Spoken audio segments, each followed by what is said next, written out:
son muy pocas, ¿verdad? Entonces, bueno, pues vamos a continuar ante esas situaciones de que se nos atraviesan días festivos. Pues vamos a seguir, ¿no? Estábamos en problemas de intestino delgado y habíamos ya iniciado el abordaje de problemas bacterianos. Entonces, hay una gran cantidad de bacterias, casi todas ellas forman parte de la microbiota normal que tienen perros, gatos y humanos. No todos tenemos la misma microbiota, o sea, cada microbiota de un grupo de individuos es similar, mas no igual. Entonces, puede ser por familia, por ejemplo, puede ser por grupos. Si convivimos más con un grupo de seres humanos más tiempo, como sucede normalmente, compartimos esa microbiota. Obviamente va a depender mucho de la convivencia que se tenga, ¿verdad? Perros, gatos, humanos, no nacemos con una microbiota establecida. Esta se va a establecer y a modificar de acuerdo a las aportaciones que se tengan en los primeros días, semanas de nacido del sujeto. El primero que aporta obviamente es la madre, con la que tenemos un contacto más íntimo. Entonces, las primeras bacterias que van a formar parte de la nueva microbiota o de la microbiota de ese sujeto, pues obviamente son las situaciones que se presentan por la convivencia, ¿no? Por el contacto de la cavidad oral con el pezón de la madre. Es la primera forma en la que se transmiten bacterias, que no es una situación contagiosa, simple y sencillamente se está suplementando, se está estableciendo esta microbiota. Entonces tenemos entre ellas a la Salmonella, E. coli. Campylobacter no es tan frecuente, pero sí hay grupos que tienen campylobacteriosis como condición normal en su microbiota. Yersinia, Clostridium, Staphylococcus, Klebsiella, Shigella. Aquí faltan bacterias, obviamente. Estas son probablemente una de las más frecuentes. Algunas, por ejemplo, la Shigella son más frecuentes en el ser humano, no tanto en otras especies. Entonces, cuando enfrentamos un cuadro bacteriano, el diagnóstico es relativamente difícil. ¿Por qué? Porque es difícil establecer ante un resultado de crecimiento bacteriano que ese sea el causante. O sea, si hacemos un coprocultivo o una determinación de CPR, si hacemos una denominación o determinación de gases producidos por las bacterias, pues obviamente nos van a salir que están presentes Salmonella, E. coli, probablemente Campylobacter, en fin, todas las que están aquí. Entonces, es difícil establecer cuál de ellas es la que está ocasionando el problema. Esa es una situación que debemos entender. Entonces, para el diagnóstico vamos a utilizar mucho el criterio del médico, ¿sí? Ya lo habíamos manejado en ese sentido, ¿no? Entonces, normalmente cuando hay condiciones en las cuales podamos decir que hay una enteritis bacteriana, pues es muy probable que enfrentamos una salmonela cuya cepa es más agresiva que la salmonela que tenemos, pero desde el punto de vista clínico es difícil establecer qué tipo de cepa es la que se está teniendo. ¿Por qué es difícil? Por el costo. O sea, es costoso establecer ya las características puntuales y además no sabemos pues qué salmonela tenía el sujeto, ¿verdad? La microbiota es importante y cada vez está adquiriendo mayor importancia. Incluso actualmente hay grupos de humanos, de médicos en la medicina, investigadores, que pues pretenden hacer tratamientos de acuerdo a las características de la microbiota o determinar qué tipo de enfermedades son las que sufre un sujeto de acuerdo a la microbiota, ¿no? La atención ya tiene mucho tiempo, o sea, la atención a la microbiota, pues desde antes de Segunda Guerra Mundial.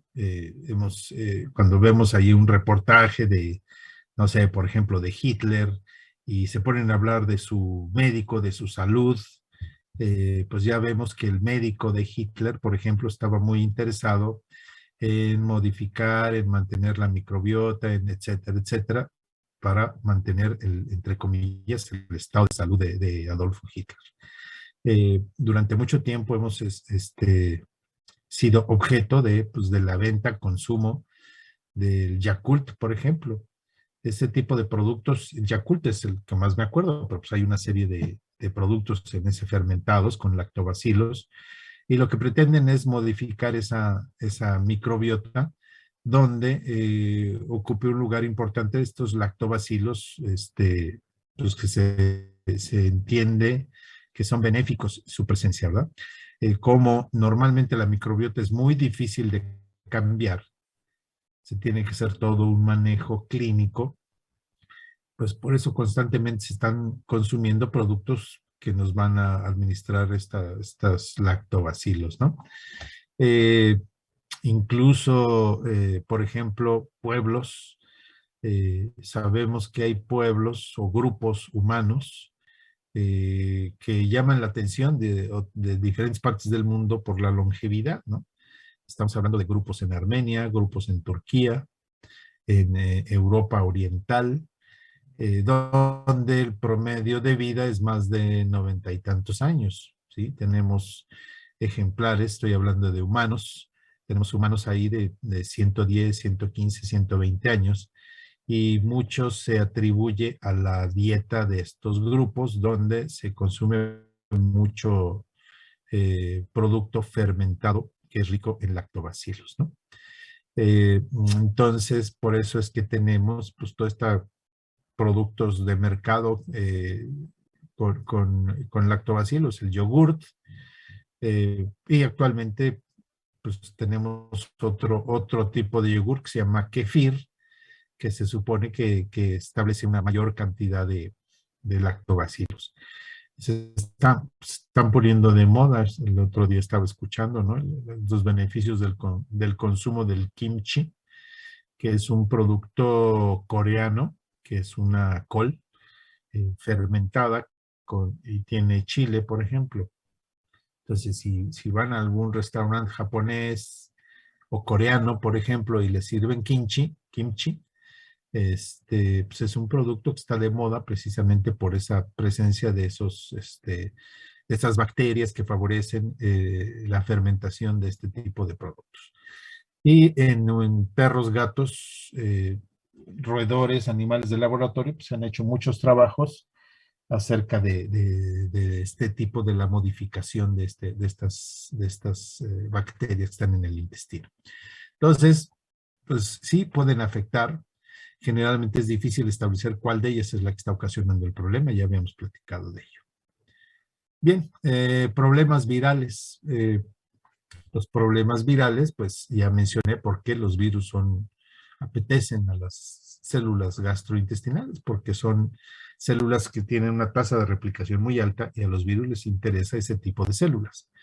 Tenemos, por ejemplo, que los problemas en las células de no replicación pues son relativamente pocos. Por ejemplo, las neuronas. Las neuronas no se multiplican, eh, por lo tanto, no son pasto de problemas virales. Es más frecuente, por ejemplo, el moquillo afecta más bien a las células que rodean a las neuronas, porque esas células que rodean a las neuronas sí se multiplican. Estoy hablando de los astrocitos, por ejemplo, de los oligodendrocitos, que están en íntimo contacto con las neuronas. Entonces, cuando vemos un perro afectado del sistema nervioso por una infección por distemper, y ya tenemos signos neurológicos, no es porque esté afectando a las neuronas, obviamente las va a afectar, pero cuando un virus penetra y mata a una neurona, pues está automáticamente sentenciando a muerte, porque las neuronas no se replican. Entonces, los virus requieren de células de alta replicación para poder replicarse, ¿verdad? Entonces, pues dentro de los que tenemos, que ocasionan pues, relativamente problemas gastroentéricos, pues estos que estamos señalando aquí: parvovirus, coronavirus, rotavirus. El parvovirus, pues ya platicamos de él. El coronavirus, pues ya sabemos que tenemos ahorita un primo del coronavirus, ¿verdad? Y que nos está ocasionando problemas. En un principio, pues se pensó, igual que cuando se descubrió el SIDA felino, que si los gatos eran un problema zootécnico para transmitir el virus de la inmunodeficiencia. El campilobacteriosis ya también platicamos que en un principio se culpó a los gatos y pues ya los querían desaparecer del horizonte. Igual, los gatos tienen su coronavirus, lo mismo es el coronavirus de los perros, y bueno, eso afecta hasta el momento a perros y a gatos. Actualmente ya también tenemos en nuestra mente que cualquier virus, a final de cuentas, pues puede adaptarse a una nueva especie, pero se requiere pues toda una situación, ¿no? O sea, por ejemplo, muchos de los virus que nos están afectando ahora vienen de Asia, pero pues generalmente tienen su situación, su condición de adaptarse al ser humano por la gran cantidad de población de animales afectados que tienen contacto íntimo también con una gran cantidad de humanos. Entonces, hasta el momento esa situación pues no se ha dado, excepto aparentemente el virus de la influenza, ¿no? Que pues aparentemente se estableció en México esta adaptación de ese virus del cerdo, por eso le decía influenza porcina, ¿verdad? En un principio sí se le conocía a esa afección respiratoria, y aparentemente el paciente número 1 está, incluso creo que hay un monumento ahí en Jalapa, a lo que se consideró el paciente número 1, ¿no? Un niño en Jalapa, en el estado de Veracruz. Entonces, parvovirus, pues actualmente no es un problema grave. Obviamente puede haber cachorros, sobre todo, que mueran por parvovirus, pero pues no es ni con mucho una situación grave. El coronavirus, pues afecta a los perros. El rotavirus también. Muchos de estos rotavirus, coronavirus, pues pueden estar, pueden compartir características que en determinado momento puedan encontrar un sujeto de otra especie que pueda afectarles, ¿no? Ya sabemos que el diagnóstico actualmente es muy eficiente. Se puede hacer por hemoaglutinación, pues se puede hacer por RCP, entonces PCR, perdón, PCR. Entonces, pues no hay problema en cuanto al diagnóstico. Los virus, desde el punto de vista entérico, pueden hacer que el paciente fallezca, sobre todo por deshidratación y alteraciones electrolíticas. ¿Esto qué quiere decir? Que si actuamos de manera adecuada y administramos tratamientos adecuados, manejamos el dolor entérico, que muchas veces se añade a la deshidratación, a la alteración electrolítica, el shock neurogénico por dolor, pues eso es lo que va a hacer que nuestros pacientes fallezcan. Entonces, pues, aunque sí hay una mortalidad en presencia de virus, pues no es tan grave como la teníamos antes, y creo que hemos evolucionado de manera positiva en el tratamiento de estos sujetos, ¿no? Sobre todo el tratamiento de mantenimiento de sostén, que no paliativo. Paliativo quiere decir que pues, estamos ocultando los signos, estamos siendo tratantes de signos. Entonces, pues obviamente vamos a administrar antidiarreicos, probablemente antipiréticos, pero es muy importante el régimen de sustitución de líquidos, de solución que tenga estos sujetos por la hipotensión, por la diarrea y en ocasiones el vómito, ¿no? La enteritis puede ocasionar vómito y eso agravar el cuadro de deshidratación. Antimicrobianos, pues solo ya sabemos que una de las situaciones que favorecen o que nos permiten administrar antimicrobianos es la presencia de sangre en las heces, como estamos viendo aquí. Entonces, los antimicrobianos se pueden administrar en enteritis viral, pues no es para el virus.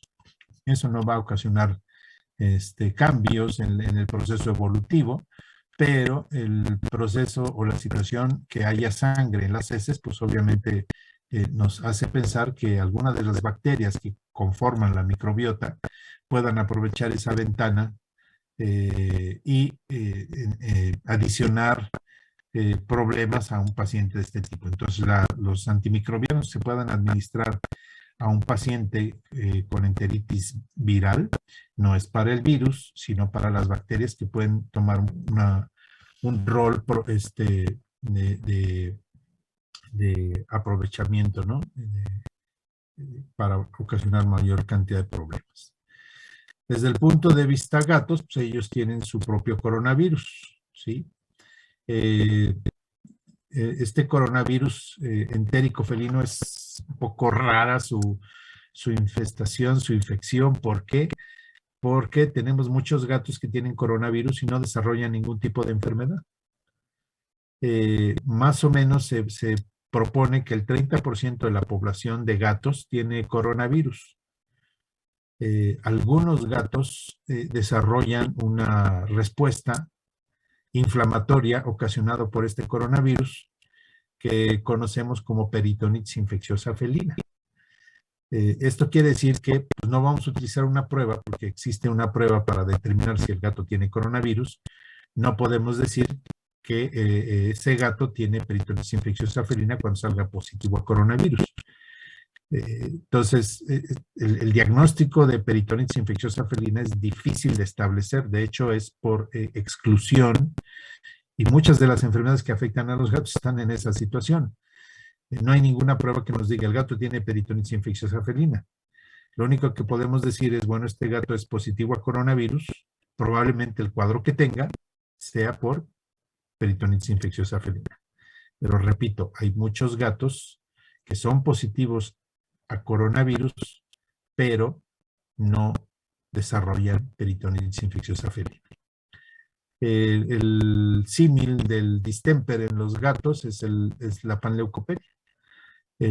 Su cuadro principal es gastroentérico, sobre todo, más que neurológico. La peritonitis infecciosa felina ocasionada en algunos gatos por el coronavirus entérico tiene muchas signologías, o sea, no únicamente gastrointestinal. Se le llama a la enfermedad peritonitis infecciosa porque se caracterizó el virus inicialmente con signos entéricos, pero podemos tener muchos gatos que tengan signos neurológicos y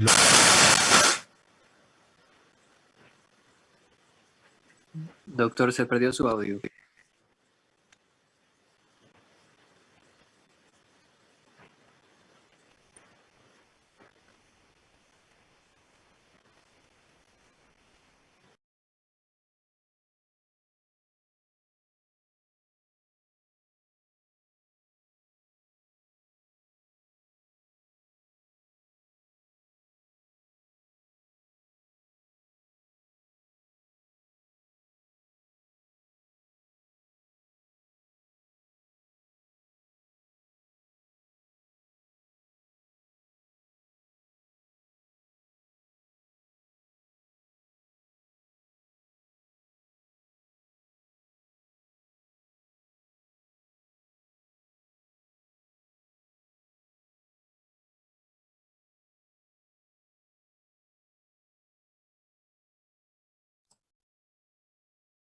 ¿Ahí se escucha?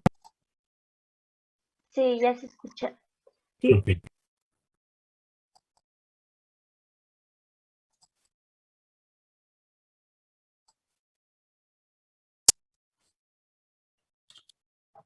Entonces mencionaba que esta condición primero se caracterizó en problemas entéricos y por eso a la enfermedad se le puso peritonitis infecciosa felina, pero podemos tener gatos que tengan esta condición, que no tengan signos gastroentéricos, sino respiratorios o neurológicos o de otra índole y estarán cursando con peritonitis infecciosa felina.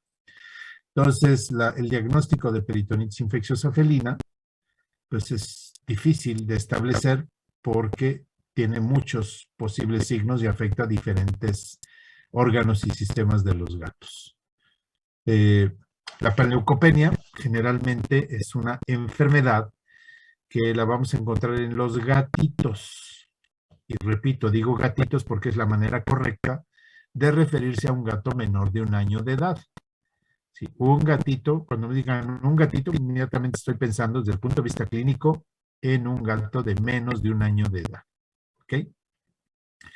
Es una condición, una enfermedad que se transmite de manera muy eficiente y pues es un problema que se puede resolver con la vacunación de ejemplares. Es un problema viral, nuevamente, no hay tratamientos, no tenemos tratamientos efectivos para los virus, debe quedarnos perfectamente claro. Los antivirales, pues, son una buena intención en general y una mala situación de tipo comercial, porque de pronto, por ejemplo, cuando estamos en este tipo de situaciones, pues siempre recurrimos a los antivirales, pero no son la respuesta. Si lo fuesen, pues lo único que tendríamos que hacer es aplicarnos, consumir, administrarnos estos antivirales y estaríamos del otro lado. Entonces encontramos muchos antivirales en el mercado, ninguno de ellos funciona, no hay tratamiento para la panleucopenia, como no hay tratamiento para el moquillo, como no hay tratamiento para la peritonitis infecciosa felina. ¿Por qué? Porque son problemas virales, como no hay tratamiento para el COVID-19, ¿verdad? O sea, ¿qué es lo que estamos esperando? Pues que hagamos una inmunidad de rebaño, ¿verdad? Que hagamos una inmunidad suficiente para que la letalidad del virus no sea tan grave, nos podamos enfermar, pero pues que no sea significativa la letalidad de la gente. Es muy eficiente su transmisión, sobre todo en concentraciones, cuando concentramos gatitos en este caso. En México no se utiliza tanto este manejo. En Estados Unidos, por ejemplo, el comercio de animales de compañía, pues es un comercio. Entonces, en Estados Unidos, por ejemplo, hay épocas del año, ya los que comercian animales saben cuáles son, en el que se concentran en algún lugar animales que van a ser vendidos. Ya sabemos que son subastas de lotes de animales o de grupos de animales de compañía, principalmente perros y gatos. Entonces, no sé, nunca he asistido, no conozco muy bien la dinámica de estas situaciones, pero supongamos que empiezan el lunes y el lunes salen los animales pues más codiciados, ¿verdad? Pero bueno, el martes pues ya los que no se vendieron el lunes, etcétera. Pues muchas de las tiendas que venden animales importados en México, pues compran sus animales por ahí del viernes, el sábado, pues todo lo que ya no compraron en Estados Unidos, lo compran ellos, lo compran muy barato y luego lo venden aquí a precio de animal importado. Por lo menos así era antes de que se viniera un poquito más esto de que está mal visto el comercio de animales, etcétera, etcétera.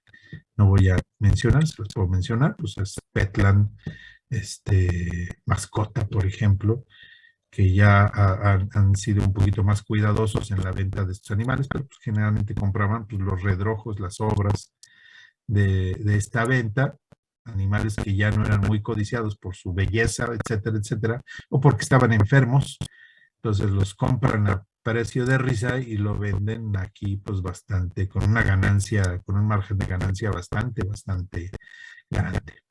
Entonces en México no hay esta gran cantidad, ¿no? O sea, estas tiendas que venden animales en grandes cantidades, pues sí tenían sus centros de concentración para distribuirlos posteriormente a donde hubiera esas tiendas, ¿verdad? O sea, Mascota tiene representación en diferentes lugares de la República Mexicana.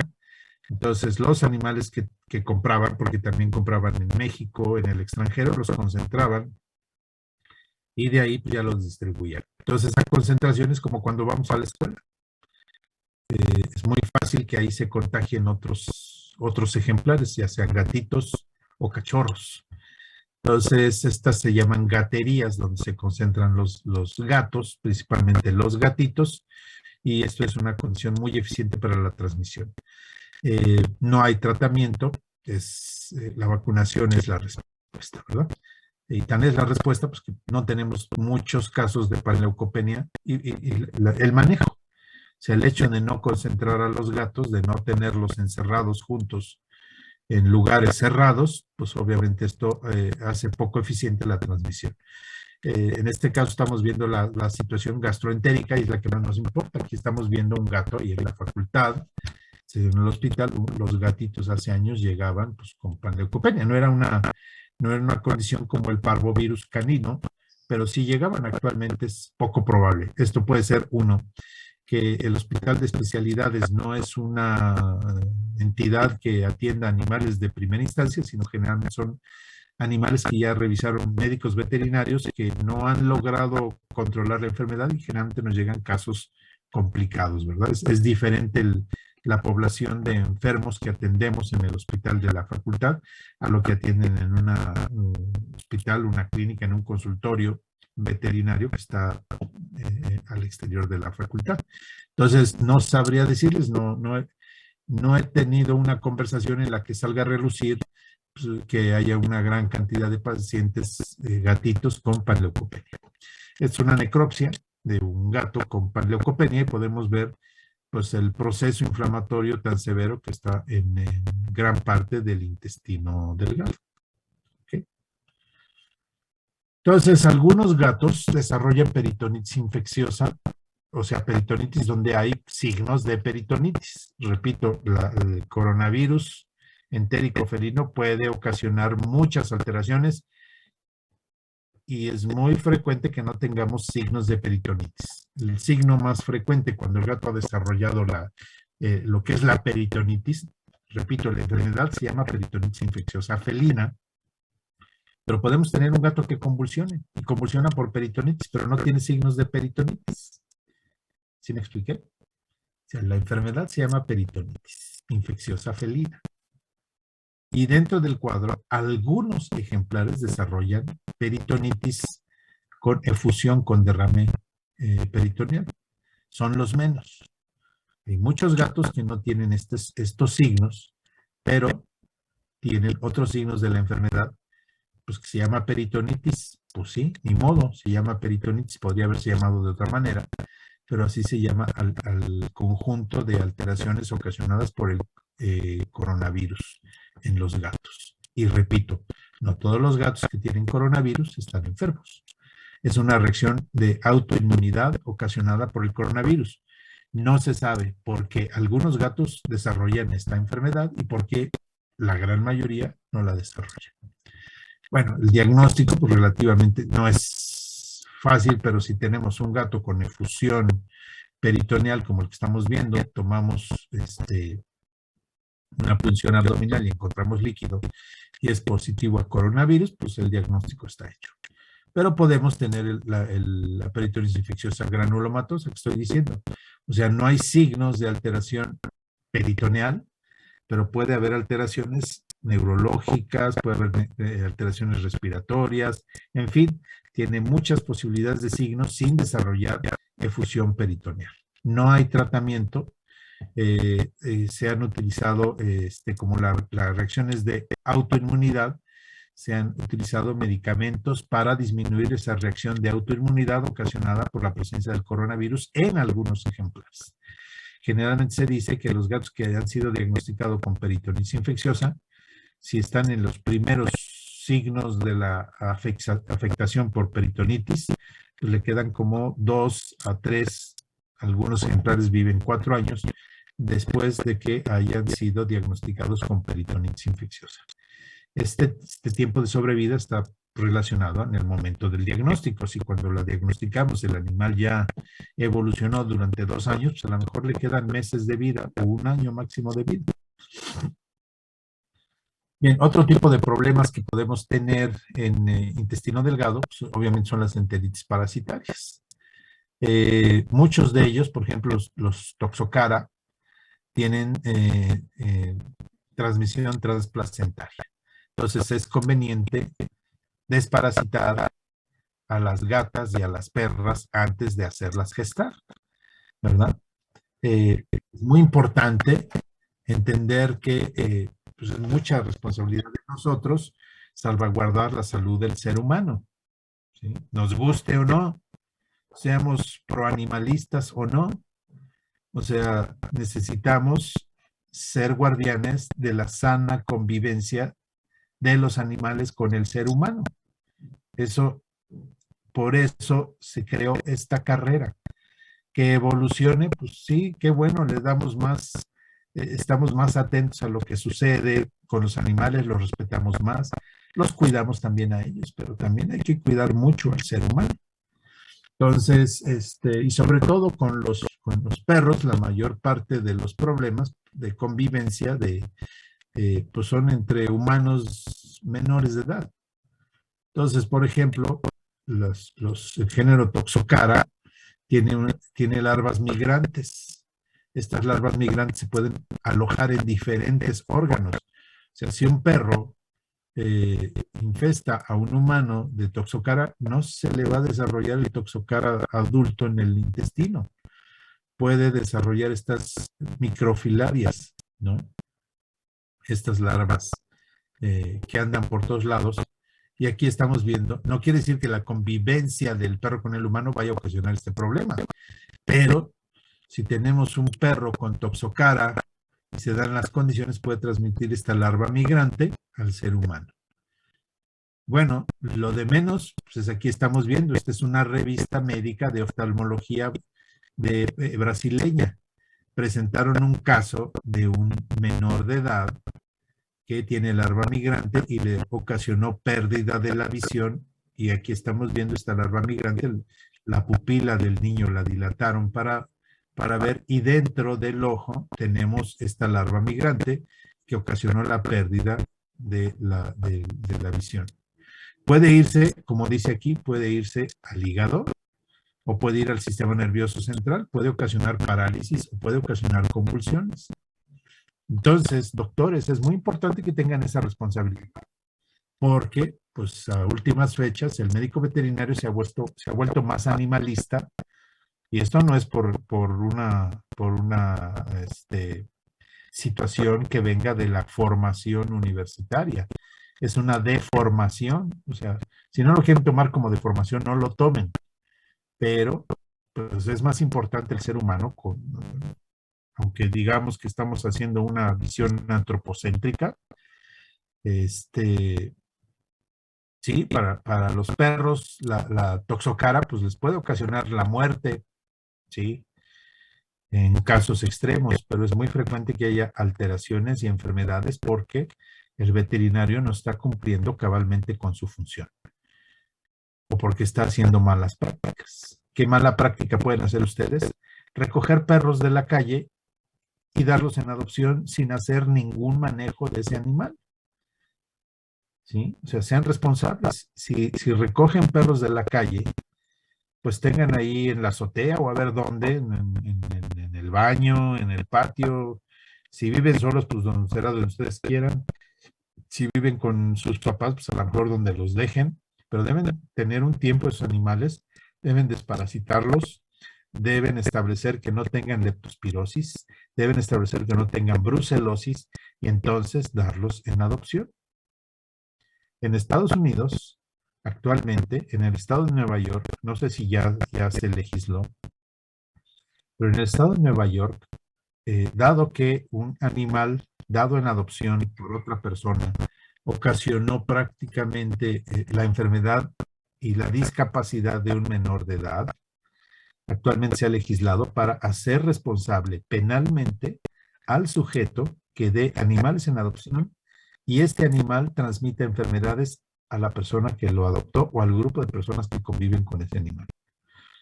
Entonces, espero que esto a la larga, pues sí permee, porque por todos lados se está promoviendo la adopción, pero no es una adopción responsable. Me gustaría saber cuántos animales de los que se dan en adopción en el Parque México están controlados en su salud. No lo sé, a lo mejor están controlados todos y pues me muerdo la lengua y estoy sangrando ahorita.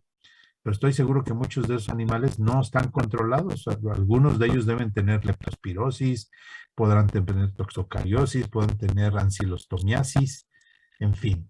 Entonces, esto es una invitación a que sean responsables. No estoy diciendo que no recojan animales, que no los den a la adopción. Recójanlos, verifiquen, o sea, hagan copros o directamente vayan a la desparasitación del animal. Verifiquen, hagan diagnósticos. Muchos de estos animales tienen leptospira, los que viven en la calle, por obvias razones. La leptospira es un problema que se transmite muy fácilmente al ser humano por piel intacta. Puede tener brucelosis. No es una condición que se transmita fácilmente, pero puede transmitirse.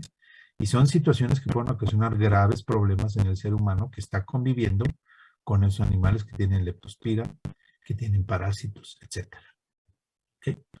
Entonces, Toxocara, el género Toxocara, tiene larvas migrantes que pueden ocasionar problemas en el encéfalo, en la médula, en el hígado, a nivel respiratorio, en la visión. ¿Ok? Y los más afectados son los niños.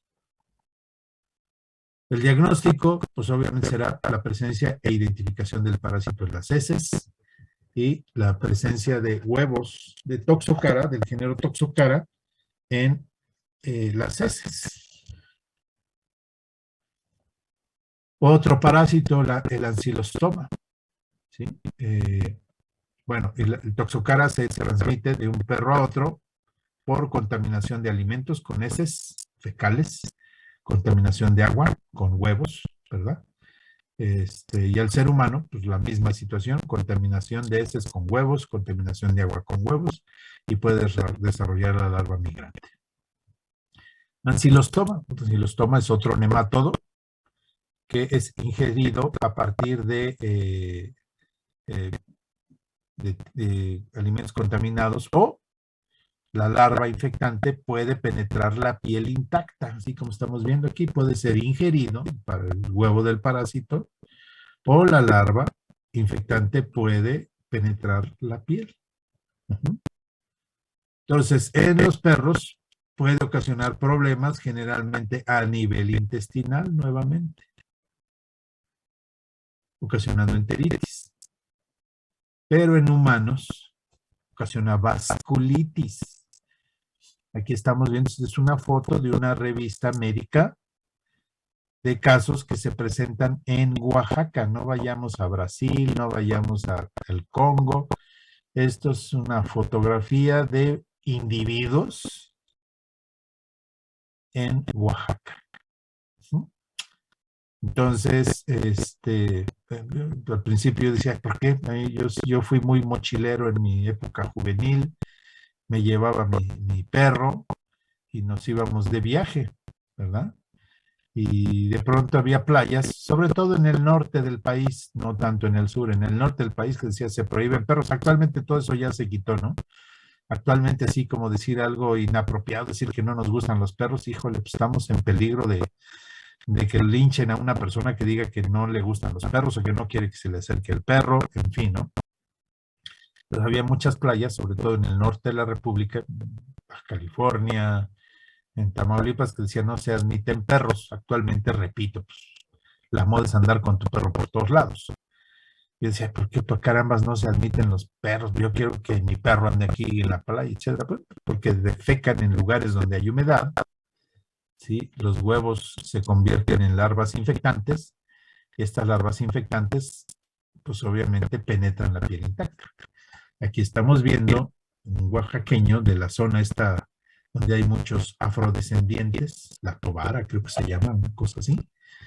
Entonces, estamos viendo, pues estas situaciones son vasculitis ocasionadas por que la larva migrante penetró la piel y pues obviamente va a intentar ascender hasta que entienda pues, que no es un perro, ¿verdad? Pero va a ocasionar problemas de vascularidad. Pues, nuevamente, pues estoy haciéndolos, pongo esto porque dicen, bueno, ¿y para qué pone lo que le sucede al humano? Pues lo que estamos viendo es veterinario, ¿no? O sea, nuestra situación es también verificar qué es lo que puede ocasionar un parásito de un perro en el humano. ¿Sí? Doctor, una pregunta. No se supone que, bueno, la larva migrans cutánea se queda subcutáneo y esas líneas que se ven en la piel es como por donde está pasando la larva. Sí, pero también ocasiona vasculitis. Ah, ok, Ujú. perfecto. O sea, aquí Sí, lo que estamos viendo es esta situación que estás diciendo, pero lo más grave es la vasculitis que va a ocasionar. Y si hay vasculitis, hay trombosis. Y si hay trombosis, no es lo más frecuente, o sea, lo más frecuente es esto, pero pues esto es suficiente. ¿A poco a ustedes les gustaría tener esto por una larva migrante? No, ¿verdad? Pero pudiese esto ocasionar, no esto, sino la presencia de la larva en vasos pudiesen ocasionar trombosis. Entonces, por ejemplo, si esta trombosis es importante, pues pudiese ocasionar que tuviésemos un proceso isquémico en este lugar, ¿no? Sí, efectivamente es más evidente ese tipo de trayecto, pero estoy mencionando lo más grave, o sea, hay otras cosas que la larva migrante toxocara puede ocasionar, pero pues les estoy diciendo lo más grave, ¿no? Para que se les quede improntado y que no piensen, pues sí, no hay problema, esto no es una condición pues realmente importante, a veces es estética. Pues no, de lo estético podemos pasar a lo que sea necesario, pues incluso amputar un dedo, por ejemplo, que es lo que más llega a suceder. Normalmente no llega a ocasionar otro tipo de problemas, ¿no? ok. Entonces, dipilirium también tenemos, aquí requerimos forzosamente de la pulga como hospedero intermediario, ¿verdad? ¿Cómo lo van a adquirir? Ingiriendo generalmente a las pulgas, que tienen ahí la fase intermedia. Nuevamente pueden ocasionar enteritis, generalmente es más frecuente a nivel de colon, pero pues muchas veces llegan los propietarios diciendo, oiga, como que tiene ahí semillitas de pepino que se le mueven en el ano, ¿verdad? Entonces, pues bueno, esto también puede ocasionar problemas en el ser humano, pero son menos graves. Quistes, por ejemplo, no menos graves, sino menos frecuente. ¿Qué otros parásitos? Isosporas, giardias, toxoplasma, estrongiloides, etcétera, ¿no? De aquí los que ocasionan, pues, problemas importantes, pues, podría ser la giardiasis, por ejemplo. La giardiasis tiene una connotación similar al Helicobacter. Sabemos que la giardia pues, tiene el don de la ubicuidad. Entonces, el humano puede transmitir la giardia al perro y el perro al humano, entre perros, entre humanos, etcétera, ¿no?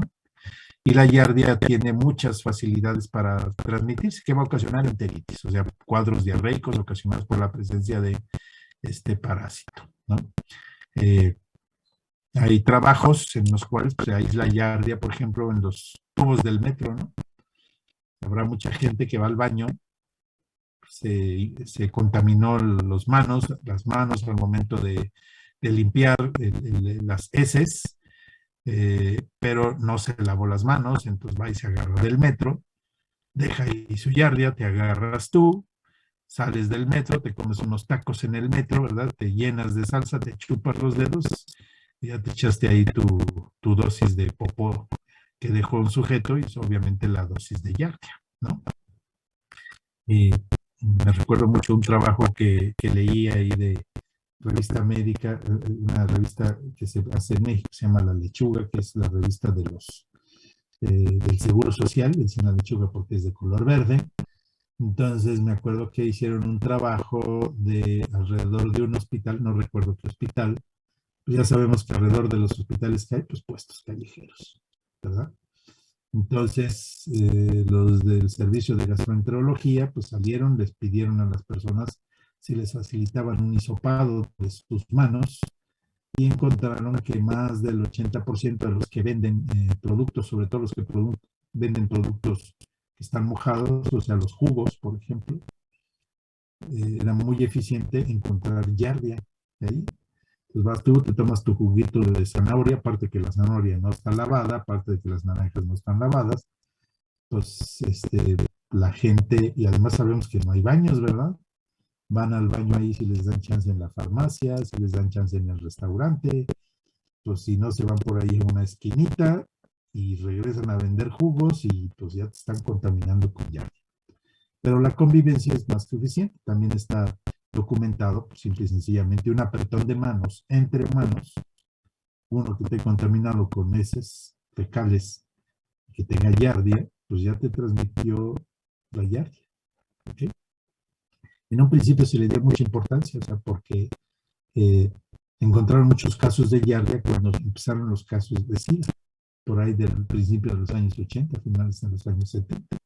Entonces pensaron que la giardia era parte de un síndrome de inmunodeficiencia adquirida y se le dio mucha importancia. Incluso eso también, como se determinó esta facilidad de transmisión de perro humano, humano perro, etcétera, etcétera, pues se empezó a tratar de proteger, pues, al ser humano de que no desarrollara esta condición a través de los perros, ¿no? Toxoplasma, pues ya sabemos que es un problema, pero también es verdad que un gato solamente, probablemente una sola vez en su vida es un foco grave de infección. Cuando se enferma por primera vez, después si logra sobrevivir al toxoplasma, pues ya no es un foco, o sea, no es un gato que esté constantemente contaminando, ¿no? El manejo de las heces de los gatos es muy importante. Si somos sucios, o sea, si ponemos una caja sanitaria en un lugar recóndito y la limpiamos cada 15 días y está en un lugar donde hay humedad, hay temperatura, no hay luz, pues entonces esporulan las heces, los Toxoplasma XT y se vuelve infectante, ¿no? Si limpiamos la caja sanitaria de nuestro gato todos los días, pues disminuye muchísimo la posibilidad de adquirir toxoplasma. No sé si es porque sean defensores de los gatos, pero en general los trabajos que presentan la gente que especialista en gatos dice que es más fácil contaminarse, adquirir toxoplasmosis por el consumo de carne mal cocida que de un gato. Pero al final de cuentas el gato es el causante de que la infección prevalezca, ¿no? De que se mantenga este agente. Entonces, pues es muy importante nada más orientar a los propietarios del manejo apropiado de las heces, ¿verdad? Era un problema o es un problema si el gato le permitimos entrar y salir y se defeca en el jardín y en las macetas, ¿verdad? Y no hay ningún control. Y si de pronto andamos de jardineros un sábado, un domingo, pues obviamente tenemos muchas posibilidades de infectarnos. Isospora es un parásito que es importante mencionarlo. Muchas veces tenemos cuadros crónicos de enteritis y no sabemos qué tiene el perro y empezamos ya a elucubrar en tomar biopsias. Sobre todo si son cachorros, si son gatitos, y hemos tenido ya, hemos hecho flotaciones, hemos hecho coprocultivos, en fin, qué sé yo, ya hemos hecho todo el trabajo diagnóstico y vamos a pasar ya a decir, bueno, vamos a hacer una biopsia intestinal, porque es probable que sea una condición de infiltración celular. Bueno, antes de pasar a eso, pidan que busquen isospora, ¿sí? Aquí estamos viendo esa isospora. Se requiere de mucha búsqueda. Vemos que todos los demás, los más grandes, están fuera de foco. Y la isospora es tan pequeñita que la tienen que buscar o tienen que hacer la revisión de las heces gente que tenga experiencia. En la mayor parte de los laboratorios, como se nos pasa y decimos, pues a ver, que hagan los copros, que lo hagan los muchachos de servicio social o lo que están haciendo en una estancia, ¿verdad? Entonces es muy factible que pase desapercibida la isospora. Entonces, antes de pasar, sobre todo en cachorros, en animales jóvenes, que tampoco estoy descartando un animal adulto, antes de pasar a lo que son biopsias, tendríamos nosotros que establecer si hay o no isospora. Y sobre todo en cachorros, en cuadros crónicos, es muy probable que encontremos isospora. ¿Okay? Bien, entonces por eso está la isospora ahí entre los cuadros agudos y las crónicas, ¿no? Que la isospora pues es crónica, Pero antes de que pensemos ya en infiltrativas celulares, enteritis linfocítica plasmocítica, enteritis eosinofílica, neoplasias, estas enfermedades, estas dos enfermedades infiltrativas y neoplasias se diagnostican por biopsia intestinal. Puede ser a través de endoscopía, puede ser incisional, ¿sí? Pero antes de iniciar, sobre todo en animales jóvenes con enteritis crónicas, hay que buscar isospora, aunque ya hayamos hecho suficientes copos, etcétera. ¿Por qué? Porque generalmente pasa desapercibida, porque hay que buscarla, ¿sí? No es que te la encuentres, hay que buscarla, ¿ok? Entonces, problemas hepáticos, falta de bilirrubina, ya sabemos que es muy importante para la digestión, para controlar las bacterias. Si por alguna condición no hay suficiente bilirrubina o la calidad de la bilirrubina no es adecuada, vamos a tener cuadros de diarrea. El páncreas igual, si el páncreas no está funcionando, no está produciendo, puede ser congénito, tenemos problemas en el páncreas hereditarios, por ejemplo, que el páncreas no produce la cantidad adecuada de enzimas, entonces tenemos perros con diarrea. Entonces, aquí tenemos que añadir gastritis atrófica. La gastritis atrófica, además de ocasionar problemas en el estómago, van a ocasionar problemas en el intestino por el sobrecrecimiento bacteriano ante la falta de ácido clorhídrico y por el sobrecrecimiento bacteriano. ¿Ok? ¿Cómo vamos a llegar al diagnóstico? Ya vimos cuáles son las posibles etiologías. Bueno, ya hablamos de lo que es historia clínica, de lo que es anamnesis. Hay que tomarlas muy en cuenta, ¿no? Hay que establecer de dónde viene el gatito o el cachorro o el perro, dónde ha estado, ¿sí? Ha estado en lugares donde pueda, no sé, por ejemplo, un perro que lo lleven al Parque México, ahora que está de moda llevar a los perros a los parques donde se ponen, donde se pueden liberar perros a que jueguen como locos y están bajo cierto control. Pues obviamente si hay un animalejo ahí, una vez que fui a conocer el parque este de la Mexicana, hay una zona donde hay perros y había una especie como de charco, que no es un alberca, es un charco realmente, y ahí llegaban los perros corriendo y luego echaban sus buches de agua. Pues obviamente si un perro por ahí está contaminado con alguno de los parásitos que hablamos, pues obviamente se está contaminando. Entonces, un perro que nunca sale del departamento que está en el 10º piso, pues obviamente pues tendríamos que tomar los antecedentes, ¿no? ¿Dónde lo adoptaron? Incluso es muy pertinente, es decir, cuando un propietario dice es que lo adquirí, ok, ¿es de adopción? Sí. ¿Dónde lo adoptó? Hay mucha gente que dice es que íbamos en la carretera a Pachuca y vimos unos perritos ahí en la carretera y los recogimos. ¿Sí? O lo adopté del parque en Tehuacán, Puebla. O lo adopté en Cancún, andaba ahí solito en la playa y me quedé con él. Bueno, pues hay que pensar en enfermedades, ¿sí?, que puedan haber en ese lugar y que normalmente no existan en la Ciudad de México. O sea, eso también tenemos que abrir nuestro panorama en la actualidad, ¿no? El examen físico que nos sitúe en problemas en intestino delgado. El hemograma nos va a dar una pauta, ¿verdad? O sea, si tenemos penias, linfopenia, neutropenia, pues estaremos pensando en un problema viral. ¿Sí? Neutrofilia, cuando están en el cuadro subagudo o crónico, pues es cuando lo vamos a ver. Si el problema bacteriano es muy agresivo, en el cuadro agudo también podemos tener neutropenia. La química sanguínea, ya vimos que hay enfermedades hepáticas, enfermedades pancreáticas, enfermedades renales que pueden ocasionar diarrea. Hay que verificar, sobre todo en cuadros crónicos, cómo anda la salud de estos órganos que mencioné. La imagen diagnóstica nos permitirá establecer si hay alguna anormalidad estructural a nivel intestinal. Y finalmente, pues si no encontramos una respuesta de tratamiento, de diagnóstico en todas las pruebas que hemos hecho, pues se piensa finalmente en una biopsia intestinal, que repito, puede ser endoscópica, ¿sí?, o puede ser incisional a través de una celiotomía o laparotomía, como quieran llamarle, la misma situación, y tomar una porción intestinal. Va a depender también mucho de la enfermedad. Hay enfermedades infiltrativas que no se pueden diagnosticar por una toma de biopsia endoscópica, porque las biopsias endoscópicas son relativamente superficiales. Si estamos sospechando en ese sentido o de neoplasia, lo más probable es que necesitemos una biopsia incisional, o sea, aproximación por la parotomía, aislar una porción de intestino, tomarlo, todas las capas, desde la serosa hasta la mucosa, y eso remitirlo al laboratorio. El tratamiento será acorde, ¿no?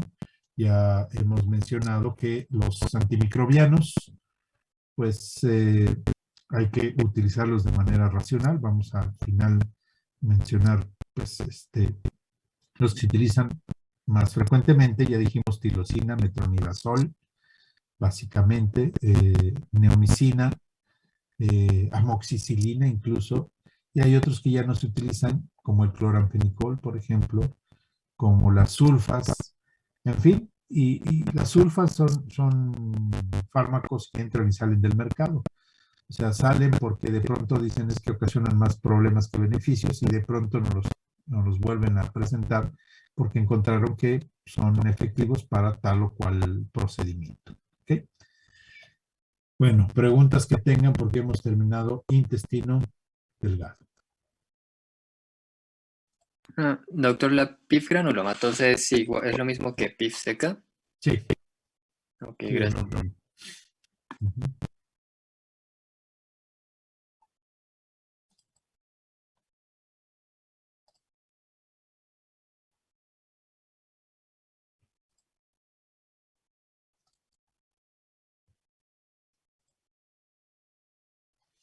Bien, entonces ya vimos problemas de la cavidad oral que se van a caracterizar por, o su signología clínica es por dificultades en la prensión, ¿sí? En la situación de prender, de desgarrar, de triturar alimento, ¿no? Problemas en la deglución, en la acalasia esofágica, problemas en el esófago, que la principal signología es regurgitación,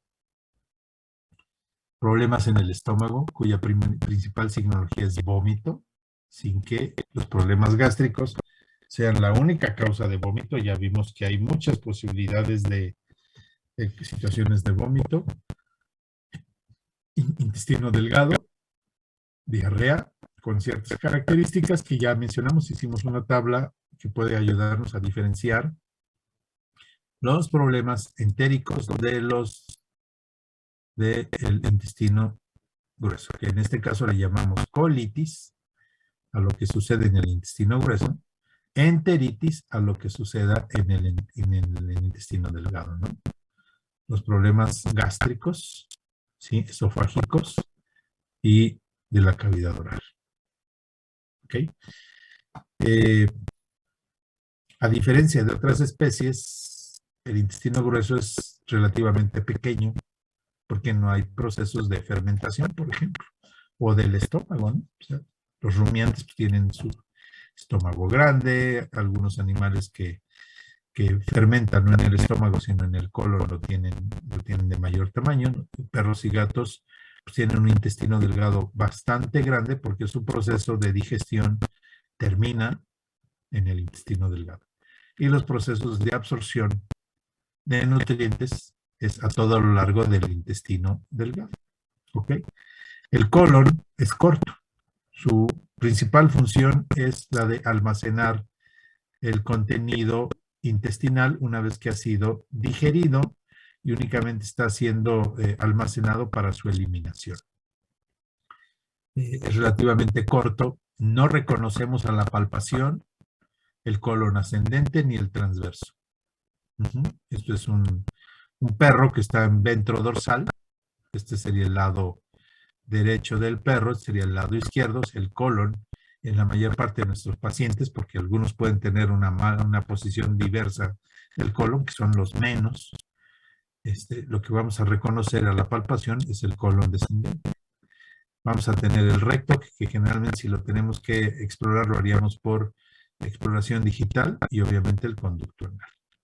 Entonces, el colon empieza en la válvula ileocecal, en el ciego. Aquí tenemos esta válvula ileocecal.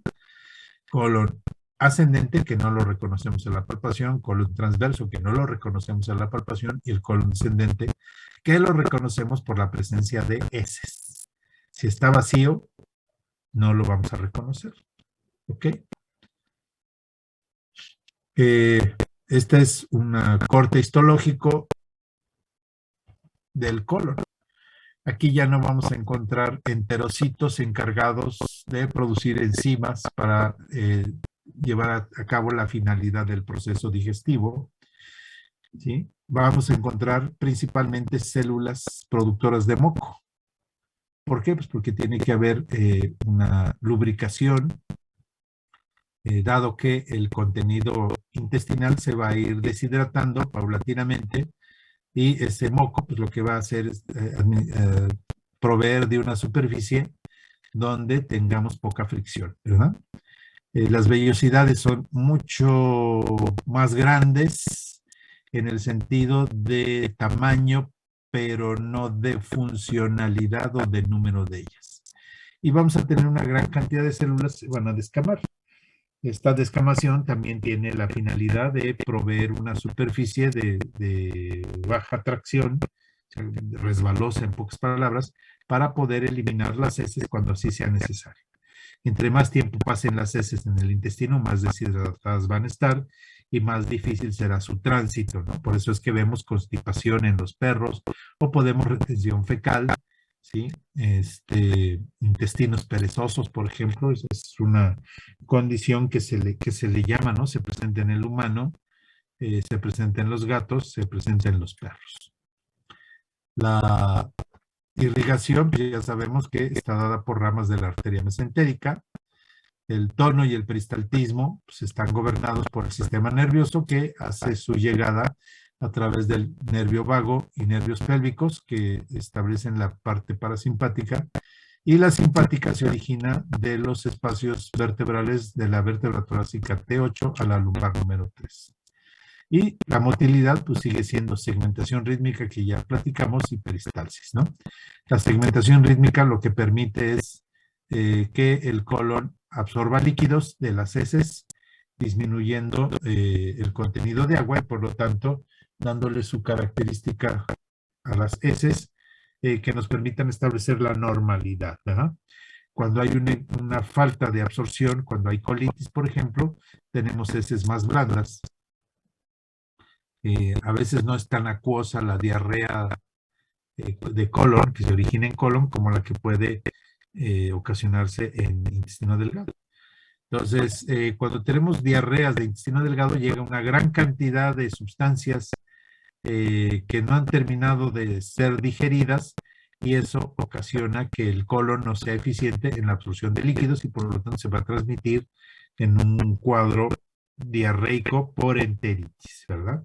Porque pensaríamos, bueno, pues si el colon no está afectado y el intestino sí, pues debería de deshidratar las heces, ¿verdad?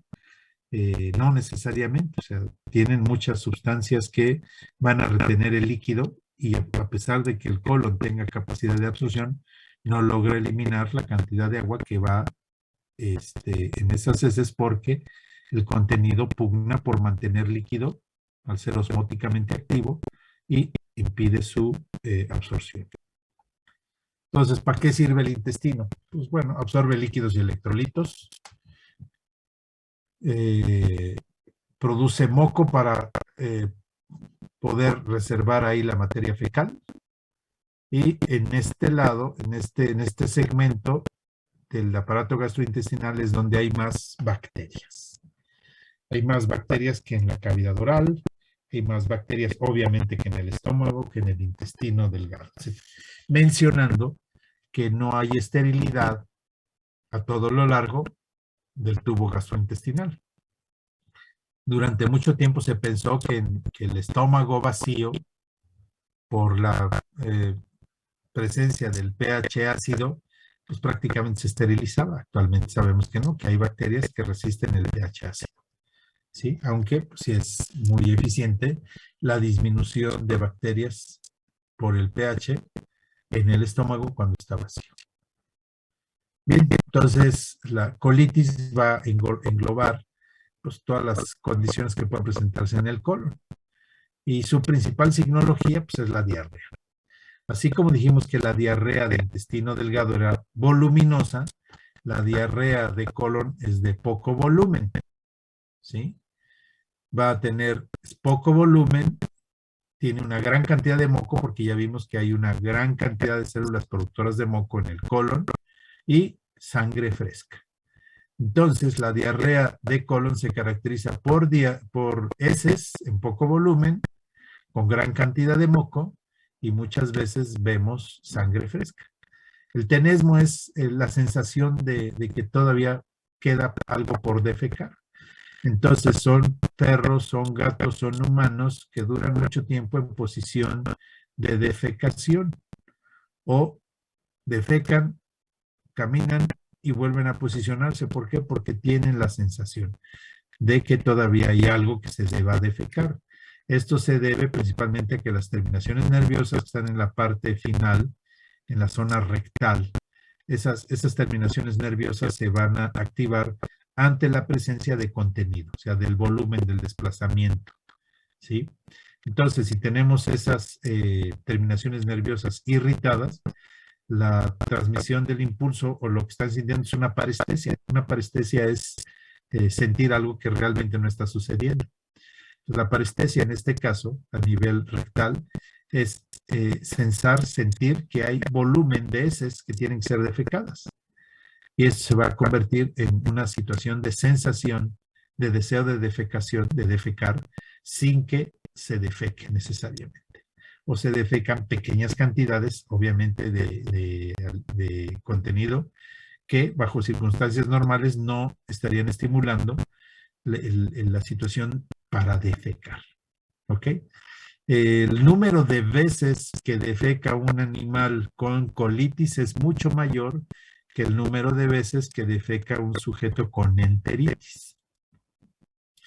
Las diarreas de intestino delgado pueden no incrementar el número de veces. A lo mejor un perro que defeca 2 veces al día, pues defeca diarreico 2 veces al día. Eso generalmente nos indica un problema entérico. Entendiendo que ya platicamos ayer de la calidad de la alimentación. Si el alimento no es de buena calidad, ¿verdad? Y esto ocasiona diarrea, pues el perro está dentro de la normalidad y lo único que está manifestando es la diarrea por el alimento de mala calidad, sin que haya un incremento en el número de veces que el animal defeca. ¿Ok? En el colon, por esta situación de estimular los receptores que están a nivel del recto, tenemos esa situación, esa sensación de que hay algo que defecar, y entonces el animal pues, se queda mucho más tiempo en posición, obviamente haciendo esfuerzo por defecar. Como hemos dividido cada una de las situaciones, ¿no? Hay cuadros agudos, y nuevamente refiero lo agudo a tiempo, no de gravedad, y problemas crónicos. La colitis aguda puede ser parasitaria, bacteriana, micótica. ¿Cuál es la signología? Tenesmo, diarrea de poco volumen, mucho moco, hematoquesia. Si el problema es crónico, pues obviamente va a bajar de peso, pero de manera paulatina, o sea, condiciones de cronicidad. Recuerden que esto lo menciono porque los problemas crónicos de enteritis, o sea, de intestino delgado, como ahí se hace la digestión, se termina la digestión y se absorben los nutrientes, si tenemos cuadros crónicos de enteritis, la baja de peso es abrupta. Mientras que la colitis aguda, bueno, en este caso la colitis aguda nos ocasiona baja de peso. Si se convierte en crónica, la baja de peso será paulatina. Bien, parásitos. Actualmente hay un grupo que dice que no es adecuado tener desparasitados totalmente ni a los perros, ni a los gatos, ni a los humanos. Que hay cierta simbiosis, ¿no? Hay ciertas condiciones que se producen ante la convivencia del humano, de los perros, de los gatos con sus parásitos. Entonces, bueno, ya tiene cierto tiempo. Esto lo estuve platicando con el doctor Pablo Martínez Labat, que es uno de los parasitólogos más brillantes que he conocido, veterinario, y nos comentaba de trabajos a nivel medicina para humanos y obviamente medicina veterinaria, donde incluso pues, se parasitan sujetos, obviamente con una condición muy controlada, para resolver problemas entéricos, problemas de producción de nutrientes, etc. Entonces, bueno, pues esto puede permear y hacerse cada vez más evidente, ¿no? En ese sentido, de pues que requerimos tener cierto número de parásitos para vivir en una homeostasis adecuada. Pero bueno, cuando tenemos una parasitosis muy agresiva, pues obviamente traerá problemas. Un parásito que vive en el colon es el Trichuris vulpis o el gusano látigo. Aquí estamos viendo una endoscopía de un individuo que tiene tricuriasis. Esta es la pared del colon y vemos la gran cantidad de tricuris. ¿Ok? Obviamente, esta sobrepoblación de tricuris va a ocasionar procesos inflamatorios que va a traer como consecuencia colitis, y esta colitis va a ocasionar diarrea, ¿sí? Todos los signos que ya hemos mencionado. El diagnóstico se va a hacer por observación del tricuris ante un cuadro de colitis, ¿verdad? Es probable que veamos el huevo característico del tricuris, este que parece bolillo con dos opérculos, ¿sí? Y sabemos que la tricuriasis se transmite a través de la ingesta de productos contaminados con heces, con agua contaminada, con heces que tengan huevos de tricuris. El diagnóstico, pues ya sabemos, la sospecha ante un perro que tenga colitis, la observación de los huevos en las heces y pues podemos únicamente dar el tratamiento ante la observación o pues obviamente hacer colonoscopia. Aquí vemos pues, los desparasitantes antiparasitarios que podemos administrar. Una pregunta, pero entonces ese parásito vive normalmente en el colon o no es que viva normalmente, repito, o sea, ¿cuál es la teoría? Pues que no debemos tener parásitos, ¿verdad? Esa sería la teoría. Y así hemos vivido luchando por desparasitarnos constantemente. Pero aparentemente los individuos que están totalmente desparasitados pueden desarrollar ciertos problemas, entonces han encontrado que un cierto grado de parasitosis, o sea, pequeña cantidad de parásitos, pues les ayuda a estos sujetos a vivir de una manera más adecuada. Entonces, todavía no es algo que podamos decir, no, es que sí, los parásitos forman parte de la microfauna, ¿no? O sea, todavía no establecemos eso. Sabemos que las bacterias viven y son necesarias, no podemos erradicar las bacterias, ni debemos erradicar las bacterias del intestino, ¿no? Ni intestino delgado ni intestino grueso. Pero hasta ahorita, pues no puedo decir que sea normal tener parásitos. Simple y sencillamente el comentario fue que nuestra teoría siempre ha sido cero parásitos, ¿no? Y ese es nuestro objetivo. Pero de acuerdo a lo que están encontrando, pues hay individuos que la falta de parásitos le ocasionan problemas y los han resuelto parasitándolos de manera muy controlada. Entonces, no te podría decir que el parásito vive normalmente en el intestino grueso, ¿sí? Pero pues hay una corriente que empieza a ganar adeptos que dicen, bueno, a ver, no debemos estar totalmente desparasitados, sino que debemos permitir por nuestra salud cierto número de parásitos. Entonces, bueno, yo lo que digo es, pues a lo mejor es probable que tengamos nosotros, perros y gatos, mientras no sea un gran número de parásitos, pues no vamos a tener una signología que nos ubique como sujetos con problemas de parasitosis, ¿no? Pero pues si nos hiciéramos un copro y encontramos algún huevo que caracterice algún parásito, aunque no tengamos signos, pues vamos a tomar desparasitantes. y algunos sujetos van a desarrollar signos de alteración en base a no tener parásitos. Esa es una nueva corriente que se está desarrollando por lo pronto en la medicina para humanos, ¿no? Pero pues sabemos que pues, muchas veces vamos siguiendo pues, y exploramos lo que sucede en nuestra parte de veterinaria. Pero no podría decir que son habitantes normales. Este sí es un habitante normal, el Balantidium. Este sí. Ajá. ¿Hay alguna técnica como para que viéramos ese parásito en específico? Como para que sea más fácil. No tengo la menor idea, o sea, en humanos sí, o sea, la verdad es que no he leído más de lo que platiqué con el doctor Pablo Martínez, ¿no? Sí, que generalmente cuando vamos a congresos, pues, como fui su alumno hace muchos años, pues, de pronto si me ve sentado ahí o yo lo veo, pues voy y desayuno con él, ¿no?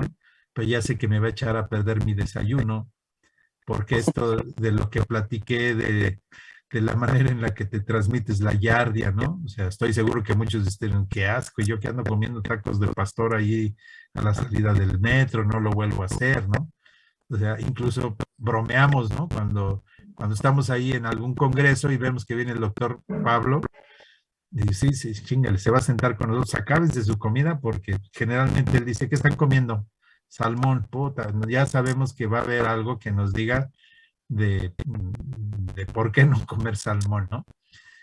Y esta plática pues, fue en ese sentido, ¿no? O sea, estábamos hablando de algo de parásitos y dijo, bueno, pues la corriente que hay, que está empezando a desarrollarse en la actualidad es que pues, no podemos vivir sin parásitos, no debemos vivir sin parásitos porque se pueden ocasionar problemas. No te sabría decir, yo creo que sí.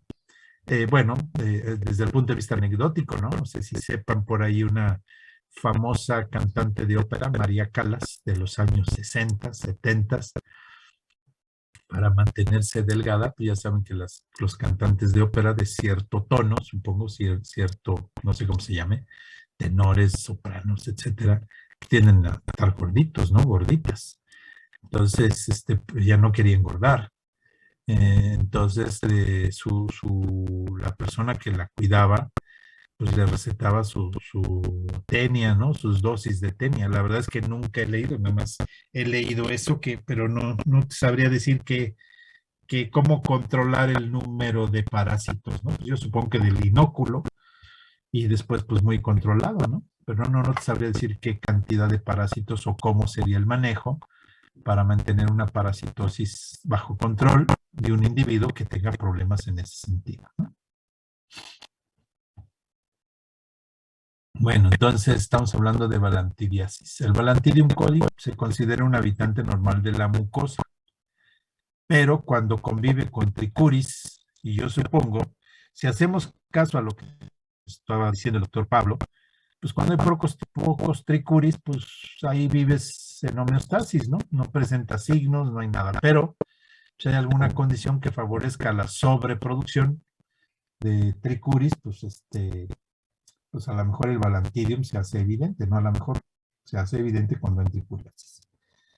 Recuerden que hay muchas situaciones de este tipo, ¿no? Por ejemplo, la sarna demodésica. El demodex, ese sí es un habitante normal de la piel. Ajá. Y puede haber sujetos, pero ¿cómo mantenemos ese habitante? El número de sujetos era como antes, como el ser humano, ¿no? Pues, cuando estábamos cavernícolas, pues éramos 50 cavernícolas, ¿no? Sujetos que vivían ahí. Había una tormenta y se ahogaban 2, quedaban 18. Entonces se volvían a reproducir, quedaban otros 20. Había terremotos, se morían 20. En fin. Y vivíamos en homeostasis con la tierra, ni ocasionábamos la contaminación que ocasionábamos pues, era tan poca que se diluía, etcétera, etcétera. Ahora somos un problema para la tierra, ¿no? O sea, somos como una infestación de tricuris masiva. Entonces, yo creo que es la misma situación.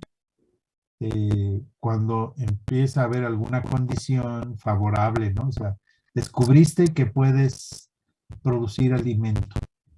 chispas, pues entonces en ese momento pues te empiezas a sobrereproducir, te asientes en un lugar, pasas de ser nómada a ser sedentario, haces una ciudad, te reproduces, empiezas a contaminar el entorno con desechos, con situaciones ahí propias de la vida, en este caso del ser humano.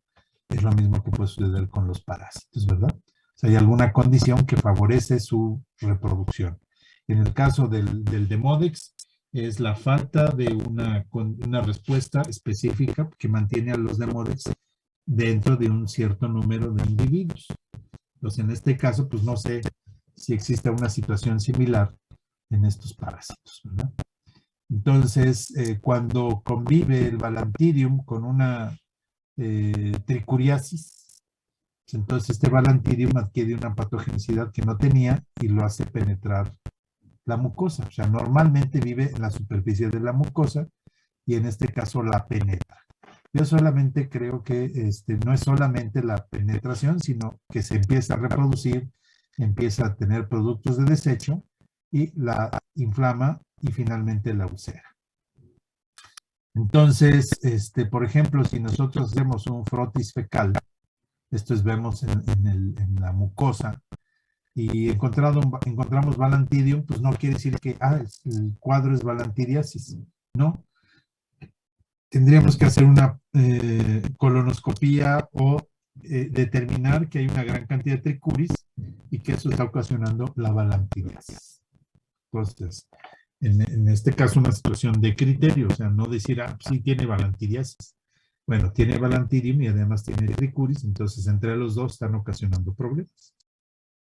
Vimos cómo tratar el tricuris, y en este caso el Balantidium es con metronidazol. La situación más efectiva. La giardia, bueno, tenemos portadores, no quiere decir que sea un habitante normal, pero sí tenemos sujetos que viven en homeostasis con la giardia. Esas son infecciones subclínicas. El sujeto puede no tener ningún signo que nos remita a enteritis por giardia. Y la enteritis por giardia no es que sea un signo en específico. Ya vimos los signos de enteritis, ¿no? Pero estos sujetos que portan ya la giardia son focos de infección para otros individuos que van a desarrollar infecciones clínicas. Entonces, como la giardia es un problema que se considera zoonótico, va y viene del perro al humano, del humano al perro, entonces sería muy importante determinar si el cachorro que estamos llevando a la casa, si el gatito que estamos llevando a la casa, porque estas condiciones subclínicas generalmente es de animales jóvenes, pues tienen esta condición, y si encontramos que tiene giardia, pues hay que dar tratamiento para la giardia, aunque el animal no tenga signos, ¿sí?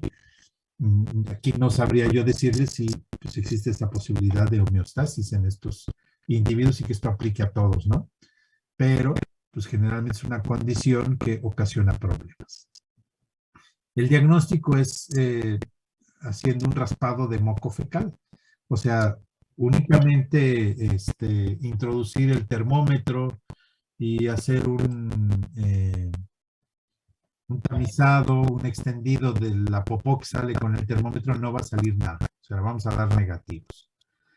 Se requieren unas cucharillas, hay unas cucharillas largas que tienen una como cuchara a 90 grados, entonces esa cucharita se introduce por el recto, se recarga en la pared del recto y se jala. Entonces prácticamente venimos raspando la pared del recto, del colon, y el moco que se tenga, eso es lo que se va a extender en el portaobjetos. Y lo vemos al microscopio y vamos a ver cómo pasan las giardias ahí en el moco, como si estuvieran nadando ahí con sus flagelitos moviéndose. Y el hecho de que encontrar giardias con eso es más suficiente para decir que el sujeto o tiene giardiasis o que es un portador de giardia. Es relativamente fácil y está considerado una zoonosis, ¿sí?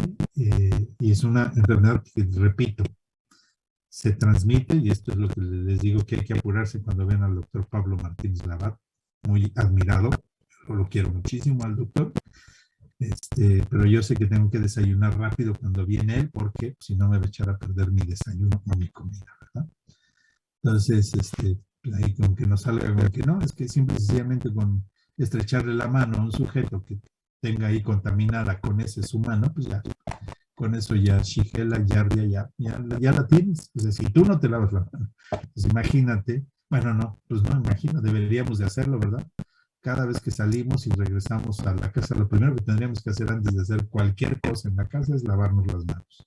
Probablemente ahora, a partir de la pandemia esta, pues utilicemos, no sé, por ejemplo, en mi casa y en muchas de las casas de aquí, los zapatos, en algunas casas se quedan afuera, en mi caso, ya hay una zapatera ahí junto a la puerta, entonces llegas, desinfectas el zapato y te lo quitas, ¿no? Como no sé si hayan visto programas coreanos o japoneses que se quitan los zapatos.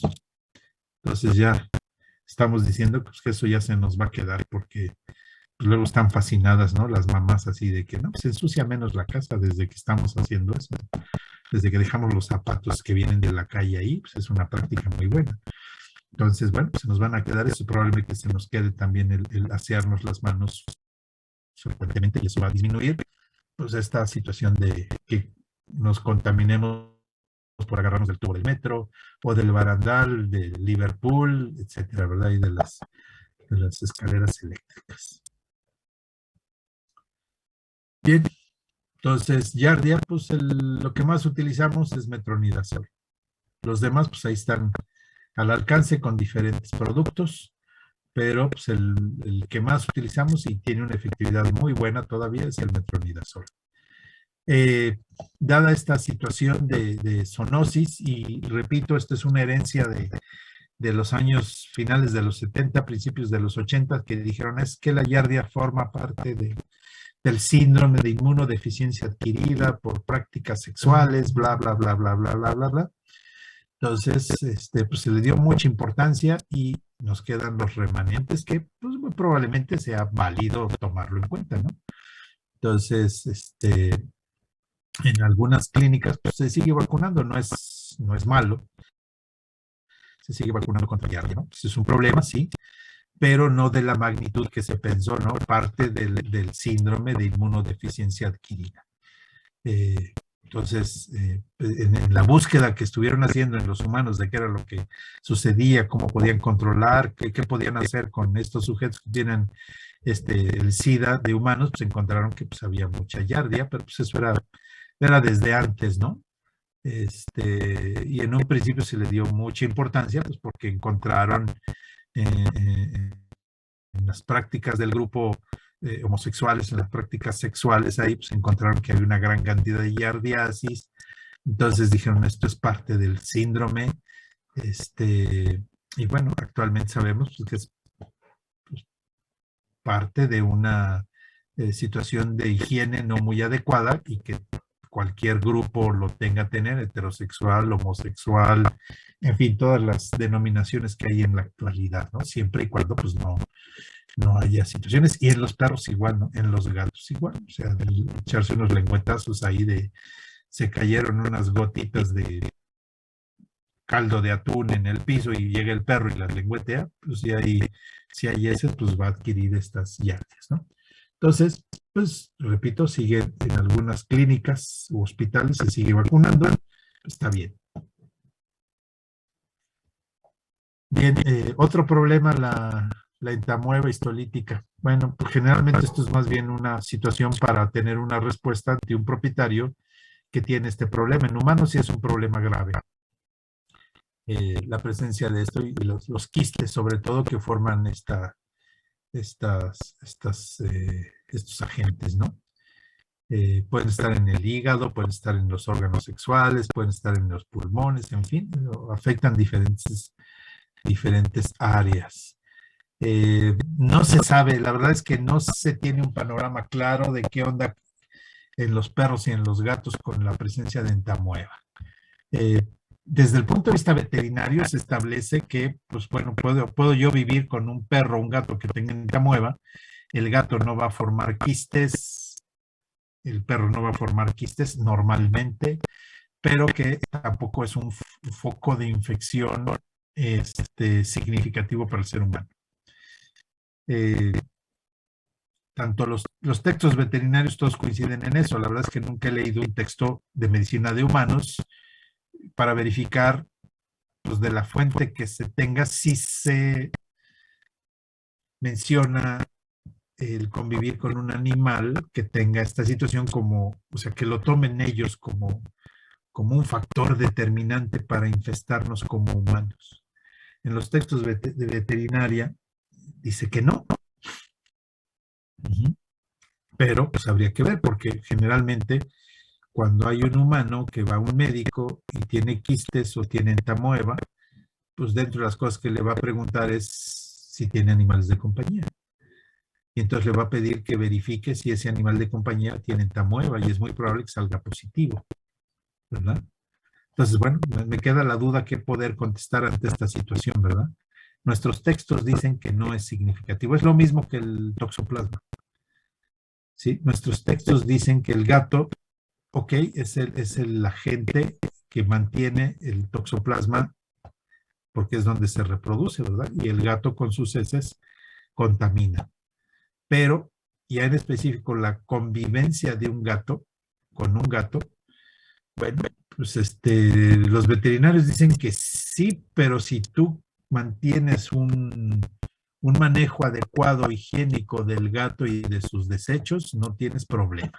Y que además el gato, pues, si tuvo toxoplasma y sobrevivió al mismo, ya no va a eliminar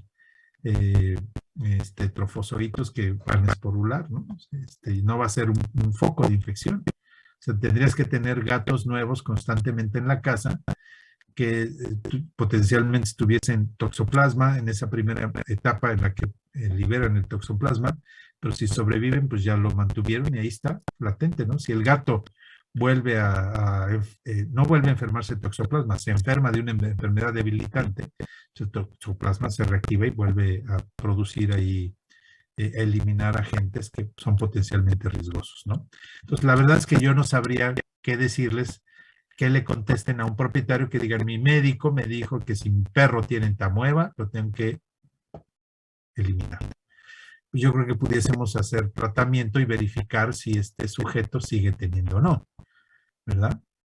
Actualmente he platicado con propietarios con perros que tienen enfermedades potenciales riesgosas para el ser humano, brucela, leptospira, y muchos propietarios optan por quedarse con el perro. Les hago firmar de que yo les advertí de que es un riesgo. Porque no quiero que posteriormente, si alguno de ellos se enferma, vengan, una vez que ya fueron con el médico, y que les diga, ese veterinario es un pendejo porque debieron de haber eliminado al perro. ¿Sí? Eso es una decisión del propietario. En ocasiones hay propietarios que eliminan al perro y ahí más vale quedarse calladitos, ¿eh? O sea, si el propietario decide eliminar al perro, pues está en su derecho, porque es un riesgo para su familia. ¿Sí? No debo ocultar la información. Si el perro tiene leptospira, si tiene brucela. O sea, leptospira es muy fácil que se contagie. Brucela, difícil. Pero si se llega a contaminar el humano de brucelosis y va con un médico, díganme quién se los va a echar encima, o sea, quién les va a voltear, no va a decir, ay, sí, el doctor sí me dijo, pero yo decidí quedarme con el perro, a pesar de que me dijo que existía una mínima posibilidad, ¿no? Entonces, estoy seguro que un médico para humanos que digo, tiene leptospira, ¿usted convive con un animal leptospiroso? Sí, mi perrita Lucy, fui con el médico y me dijo que pues que podía quedarme yo mientras lo estuviera tratando. Es decir, ¿no? Su veterinario, pues debería usted de demandarlo, meterlo a la cárcel, porque usted tiene leptospira y sus hijos tienen leptospira. O sea, en ese momento se le olvida al propietario que tú le dijiste que había riesgo, ¿sí? En mantener al perro en convivencia y el tratamiento. Eso hay que estar muy cuidadosos. Actualmente yo, cuando tengo una enfermedad de ese tipo, platico con el propietario, sí le digo, leptospira, te contaminas muy fácilmente, el perro puede quedarse aquí, pero pues, está en riesgo usted, si el perro se contaminó porque hay ratas en el patio, usted se puede contaminar igual. usted decidirá. Entonces dice, no, me quedo con el perro. Ok, fírmeme aquí que yo le estoy diciendo que existe un riesgo mínimo, pero existe. Ujú. Así cuando vengan ahí que se les olvidó que yo les dije eso, a pelear conmigo, a demandarme por ese tipo de situaciones, pues aquí está mi cartita, ¿verdad? Porque los médicos para humanos, pues sí, nos los cuchilean bien sabroso, ¿eh? Mucho cuidado con eso. Entonces, en Tamueva podemos encontrar gatos positivos, perros positivos, no sabemos, la literatura veterinaria, repito, hago hincapié, dice que no contribuyen significativamente. Eso es lo que dice la literatura veterinaria. Entonces, obviamente podemos tener controversias ahí con el médico familiar si el sujeto tiene quistes, que es más probable que sea por la convivencia con otros humanos que estén eliminando esta entamueva. Entonces, ¿cómo lo vamos a encontrar? En heces frescas de estos animales afectados. Entonces, pues más vale aquí, no decir, bueno, pues es que la homeostasis, todo lo que hemos estado platicando, que la homeostasis, que sí es normal, que el animal no es significativamente peligroso, riesgoso para que el humano adquiera, híjole, pues más vale darle tratamiento y verificar que el animal ya no esté eliminando entamueva. Porque pues, si un médico para humanos pues, puede decirles, el veterinario es el responsable de que usted tenga un quiste y que esto le esté poniendo en peligro la vida. A lo mejor el propietario no, pero que le diga que su hijo tiene un quiste y que el veterinario es el culpable porque permitió la convivencia de un animal que elimina trofozoitos, pues entonces ahí sí está terrible, ¿no? Entonces vamos a hacer frotis o biopsias, ¿sí? Y daríamos tratamiento, nuevamente metronidazol en estos individuos y verificar que ya no está eliminando los trofozoitos. Bien, ya mencionamos que el colon es la zona pues, con mayor carga bacteriana. Eso es una realidad. Las colitis igual nos va a costar trabajo. O sea, imagínense que se les ocurra hacer un coprocultivo para determinar qué bacteria está en el colon. Pues todas. Cuando vamos a intervenir colon tenemos que prepararlo y jamás vamos a lograr la esterilidad. Vamos a disminuir la carga bacteriana. ¿No? Intervención quirúrgica me refiero. Si no hacemos esas preparaciones, pues vamos directito a ocasionar una peritonitis, por más cuidadosos que seamos.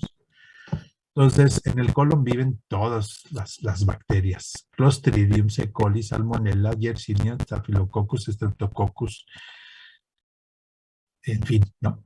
Entonces, puede haber colitis nuevamente, pero establecer cuál bacteria es la que está ocasionando el problema. Hacemos copros y que nos salga Yersinia, pues sí, pues es un habitante normal, pero nos va a salir Yersinia con Proteus, con Staph, con Strepto. ¿Cuál de ellas? Es que voy a hacer un PCR. Pues sí, o sea, hay trabajos que indican, a ver, sujetos que tienen diarrea, vamos a hacer PCR de Salmonella. Ah, sí salió. Ahora voy a hacer de individuos que no tienen diarrea. No, pues sí salió Salmonella. O sea, ¿qué diferencia hay?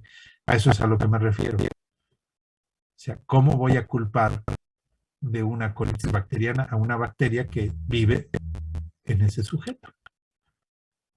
¿Puedo encontrarla en el coprocultivo? Sí. ¿Puedo determinarla en el PCR? Sí.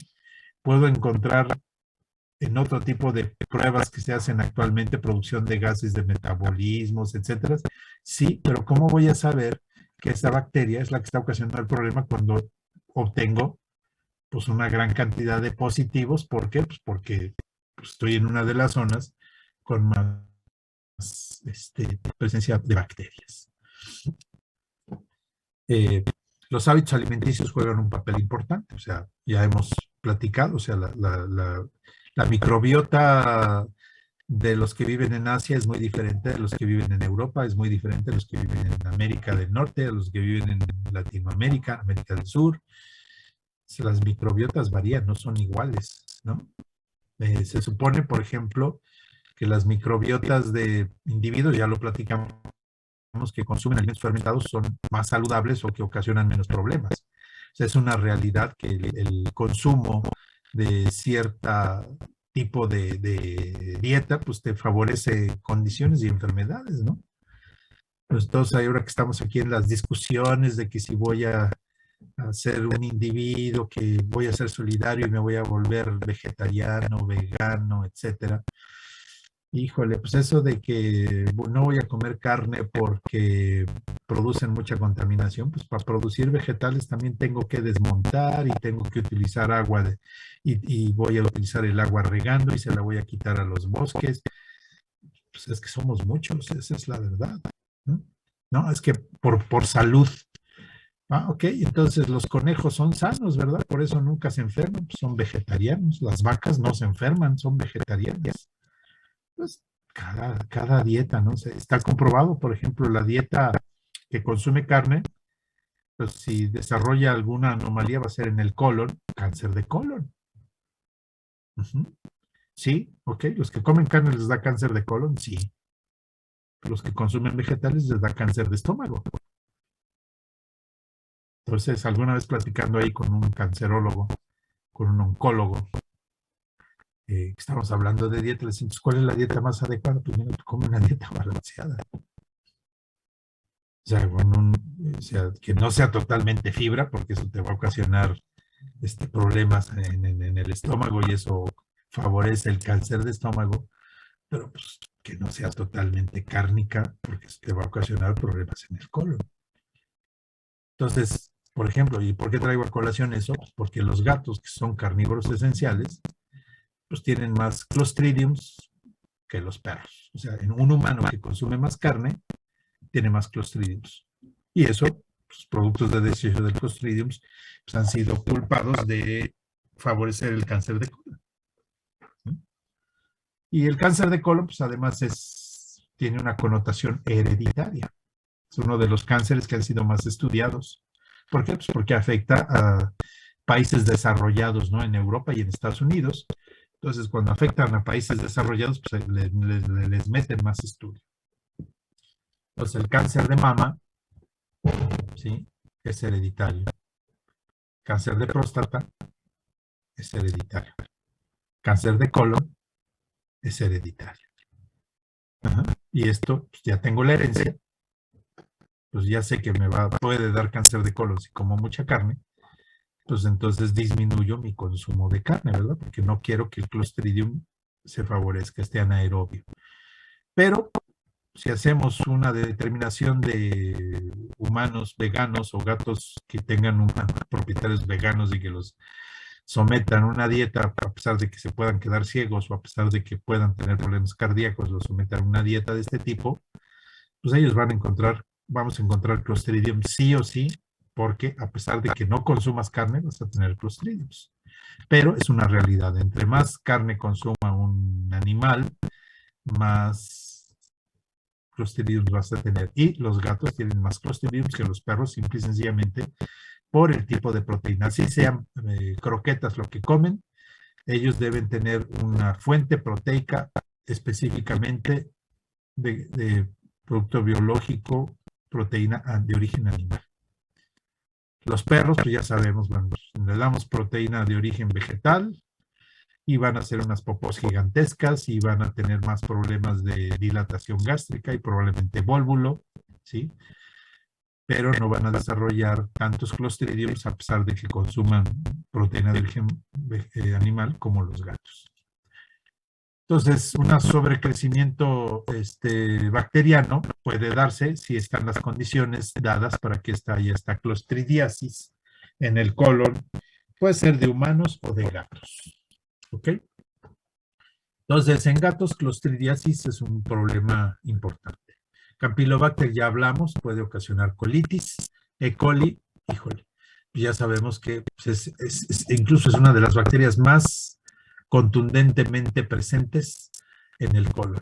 Nuevamente, ¿cómo voy en un coprocultivo y encuentro E. coli, cómo voy a decir que el problema es por E. coli? Puede ser positivo, incluso hice PCR positivo, pero también sale positivo a cualquiera de las otras bacterias. Campylobacteriosis, ya dijimos que podemos echarle la culpa. ¿Sí? Clostridium es habitante normal. Tendríamos que hacer una colonoscopia para ver las lesiones. Eso sí caracteriza un exceso de Clostridiums, ¿no? Los signos, pues todo lo que hablamos de colitis. Ujú. Y clostridiasis, proctoscopía. Ya hablamos de coprocultivo, lo van a mencionar en todos lados, pero yo creo que ya sabemos que su utilidad es dudosa. La proctoscopía, sobre todo cuando hay clostridiasis, tiene ciertas características, parece como si hubiera unas pequeñas membranitas. Entonces se llama colitis pseudomembranosa. Y esta colitis pseudomembranosa pues caracteriza el exceso de clostridiums. El problema no es el clostridium, sino sus productos de desecho. ¿Ok? Bien, vamos a suponer que pues ya hicimos un contexto y decimos, bueno, pues toma aguas negras, pues E. coli. Pues que consume productos avícolas, pues salmonella. Pues que lo llevamos a la guardería o donde vive hay un niño que va a la guardería. No sabemos exactamente si esto puede ser, este Campylobacter que trae el niño puede afectar al perro, está como la entamoeba. Y no sabemos si el Campylobacter que tiene el cachorro afecta al bebé humano. Entonces, como que hay datos que no nos permiten ser contundentes en el sí o en el no. Pero lo podemos utilizar, decir, bueno, pues hay infantes que van a guardería y el perro tiene diarrea y salió Campylobacter, ya dijimos que sí podemos decir, echarle la culpa, sí. Y cuando vayan ustedes a buscar Campylobacter hay que decirle al laboratorio porque es difícil cultivarlo. Entonces puede salirnos negativo si únicamente hicieron un cultivo pues, de las bacterias más en las que pueden crecer Salmonella y E. coli. O sea, es decir, quiero que busques Campylobacter. O sea, que le busques a ver si crece Campylobacter. Entonces van a dar las características de cultivo que favorezcan al Campylobacter. Y si lo encuentran, deséchenle la culpa. ¿Ok? Entonces, pues estos son más o menos guías. Pueden encontrar estos medicamentos o no, entran y salen. Algunos pueden funcionar en algunos lugares donde no haya resistencia a la ampicilina o a la amoxicilina, porque la resistencia no es universal. ¿Sí? A lo mejor tenemos en la Ciudad de México mucha resistencia. ¿Por qué? Porque utilizamos antimicrobianos a pasto. Pero si estamos en Tamazunchale, por ejemplo, y sospechamos de que un perro tiene estafilococos y le damos amoxicilina, ese perro puede responder. A pesar de que nos hayan dicho en la Ciudad de México, no, ahí no funciona. Pues no funciona en la Ciudad de México.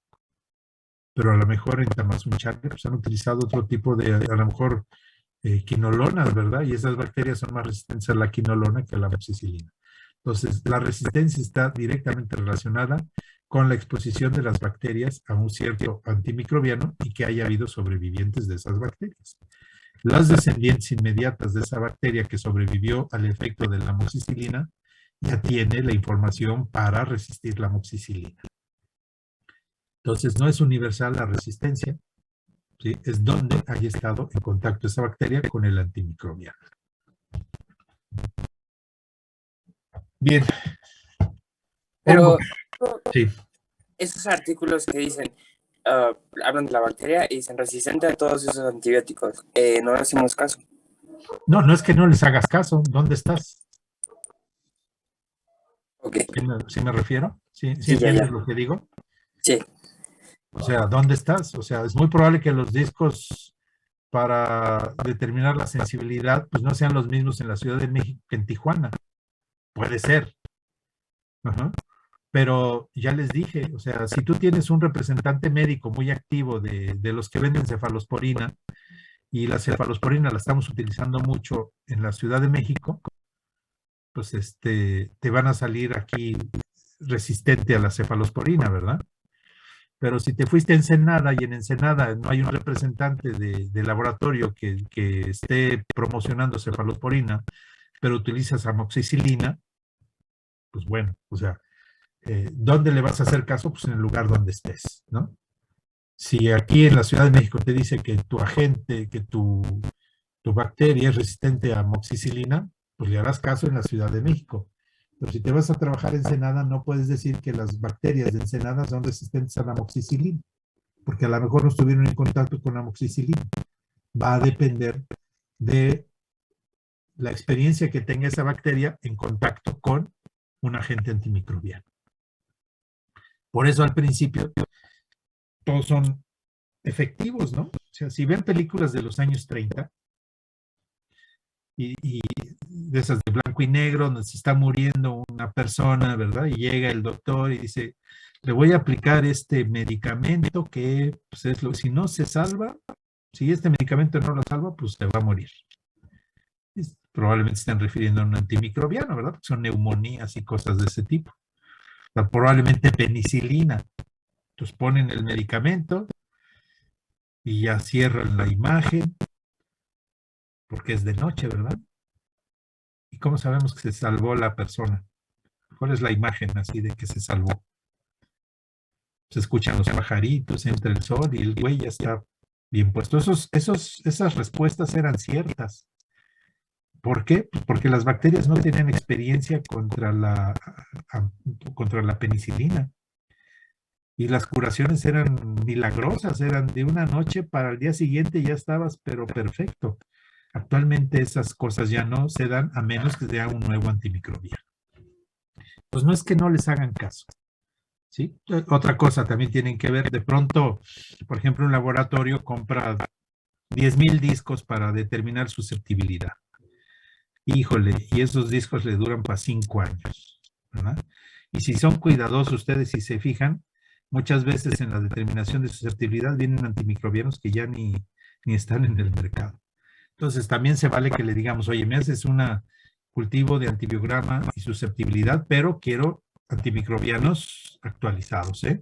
No vais a poner tu disco de sensibilidad de hace 10 años porque pues eso no funciona. ¿Ok? No es que no le hagan caso, simplemente tengan ese criterio de que lo que está sucediendo aquí, que nos digan, es que este estafilococo es resistencia a amoxicilina. Bueno, pues ok. ¿Dónde lo estás aislando? En la Ciudad de México. Cuando vayas y trabajes en Ensenada, pues vas a tener que hacer otro cultivo y ahí a lo mejor sale que es susceptible a amoxicilina, pero resistente a otro antimicrobiano que usan los médicos de ahí. ¿Ok? Ok. Me perdí un poco con lo que es colitis. Hablamos de un megacolon y así una inflamación. No, megacolon no, todavía no estamos hablando de megacolon, de inflamación. Okay.